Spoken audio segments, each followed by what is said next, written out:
Pada video pembelajaran kali ini, kita akan belajar pada tema 4, subtema 1, muatan pelajaran bahasa Indonesia.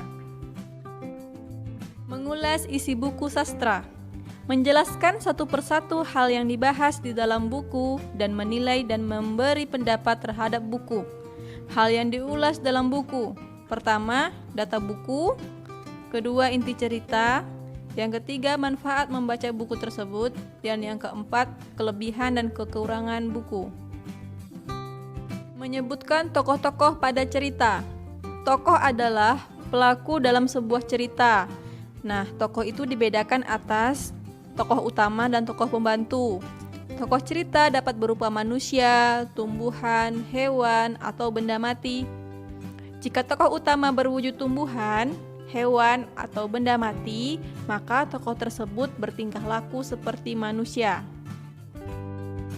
Memberikan pendapat terhadap perilaku tokoh dari cerita yang dibaca. Lakukan cara berikut untuk memberikan pendapat terhadap perilaku tokoh. A. Membaca seksama jalan cerita. B. Memperhatikan perkataan dan perbuatan tokoh. C. Memperhatikan gambaran lingkungan kehidupan tokoh.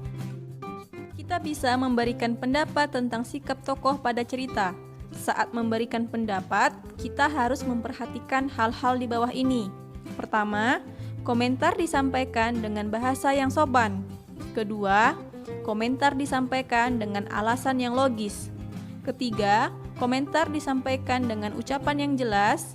Yang keempat, tidak menyinggung perasaan orang lain. Ayo, simaklah cerita semut dan belalang berikut.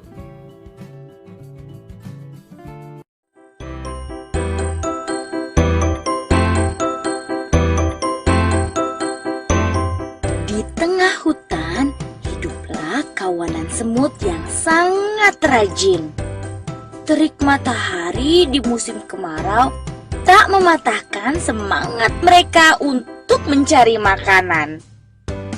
Setiap hari mereka membawa, mengumpulkan, lalu menyimpan makanan ke dalam lubang yang menjadi rumahnya.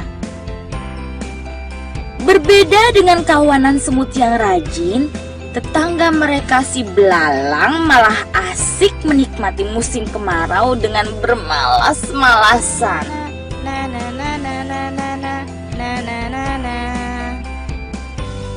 Suatu ketika, kawanan semut rajin itu lewat di depan belalang yang sedang asik bernyanyi sembari memainkan gitar kesayangannya.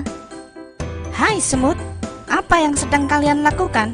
Kami sedang mengumpulkan makanan untuk persiapan musim hujan. Ah, buat apa? Musim hujan kan masih lama. Lebih baik bersantai dahulu. Ayo sini, bernyanyi bersamaku. Semut tidak memedulikan perkataan belalang. Mereka kemudian berlalu meninggalkannya.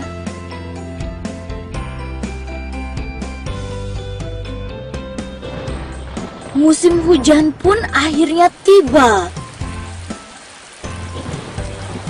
Kawanan semut tak lagi mengumpulkan makanan.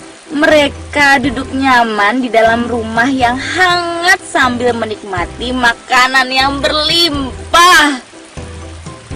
Sementara itu, tetangga mereka, si belalang, hanya bisa diam menyesali nasibnya karena tidak memiliki makanan sedikit pun.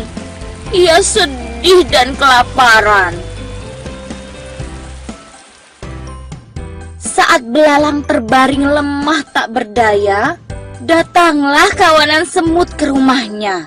Hai belalang, kami membawakan banyak makanan untukmu. Belalang terkejut dengan kedatangan kawanan semut baik hati tersebut. Apalagi mereka membawakannya makanan yang lumayan banyak. Terima kasih ya semut. Aku berjanji, esok akan giat bekerja dan tak bermalas-malasan lagi. Sudah, tak usah bersedih. Ayo, kita makan bersama. Begitulah cerita kawanan semut yang rajin baik hati serta suka berbagi, dan si belalang yang menyadari bahwa kemalasan akan merugikan diri sendiri. Bagaimana pendapatmu dengan sikap kawanan semut? Bagaimana pendapatmu dengan sikap belalang? Memberi pendapat tentang inti cerita. Langkah-langkah memberikan pendapat dalam cerita. A. Bacalah cerita dengan cermat. B. Carilah paragraf yang memuat permasalahan. C. Carilah penyebab awal munculnya permasalahan tersebut. D. Carilah juga bagaimana permasalahan diselesaikan. Menurutmu, apa penyebab permasalahan pada cerita semut dan belalang? Lalu, bagaimana permasalahan tersebut bisa diselesaikan?